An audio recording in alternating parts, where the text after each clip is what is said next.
அம்மா அம்மா நீங்களும் அண்ணாவும் மட்டும் ஸ்டோரி புக்லாம் படிக்கிறீங்க, நானும் படிக்கணும்னு ஆசைப்படுறேம்மா. எப்படிம்மா படிக்கணும்? அதுக்கு நீ நிறைய தெரிஞ்சுக்கணும்டா கண்ணா. வா அம்மா உனக்கு சொல்லித்தரேன். இன்னைக்கு நம்ம ஆல்ஃபபெட்ஸ் படிக்கலாமா? ஆல்ஃபபெட்ஸ்னா என்னம்மா? ஏபிசி அப்படின்னு சொல்கிறோம்ல, அதுதான் ஆல்ஃபபெட்ஸ். ஆல்ஃபபெட்ஸ் படித்தாதான் நீ ஸ்டோரி புக்லாம் படிக்க முடியும். ஐயா ஜாலி. அப்போ இப்போவே ஆல்ஃபபெட்ஸ் படிக்கலாமா? ஓகேடா கண்ணா, ஸ்டார்ட் பண்ணலாமா? ஏ. என்ன லெட்டர்? ஏ. திரும்ப சொல்லு. A. A for apple. A for apple. Apple fruit சாப்பிட்டுருக்கியா? எப்படி இருக்கும்? டேஸ்டா இருக்குமா? A for aeroplane. A for aeroplane.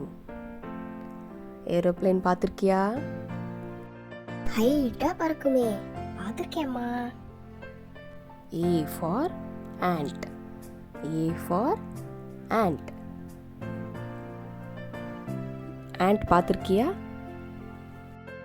பார்த்திருக்கேம்மா, கூட்டமா இருக்கும்.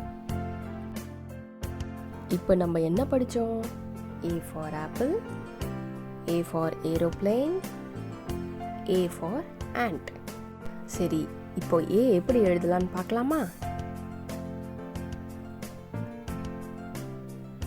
மேலிருந்து கீழே வரணும், திரும்பியும் இங்கேருந்து கீழே வரணும், நடுவில் ஒரு கோடு போடணும், இந்த மாதிரி.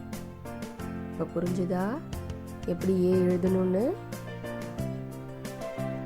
திரும்பி எழுதி பார்க்கலாமா? மேலிருந்து கீழே வரணும், திரும்பியும் இங்கேருந்து கீழே வரணும், அப்புறம் நடுவில் இப்படி ஒரு கோடு போடணும். இப்போ புரிஞ்சுச்சா எப்படி ஏ எழுதணும்னு? இன்னைக்கு நம்ம என்ன படித்தோம்? ஏ. A for apple, A for aeroplane, A for ant படித்தோமா? இப்போ இதோட ஸ்பெல்லிங் பார்த்தீங்களா? ஏ, ஆப்பிளில் ஏ ஃபர்ஸ்ட் லெட்டர், ஏரோப்ளைனோட ஸ்பெல்லிங்கில் ஏ ஃபர்ஸ்ட் லெட்டர், ஆண்டோட ஸ்பெல்லிங்கில் ஏ ஃபர்ஸ்ட் லெட்டர். அப்போ இன்னைக்கு இதில் எப்படி படிக்கிறதுன்னு ஃபர்ஸ்ட் லெட்டர் படிச்சிட்டிங்களா? ஆப்பிளில் ஏ படித்தாச்சு, ஏரோப்ளைனுக்கு ஏ, ஆண்டில் ஏ.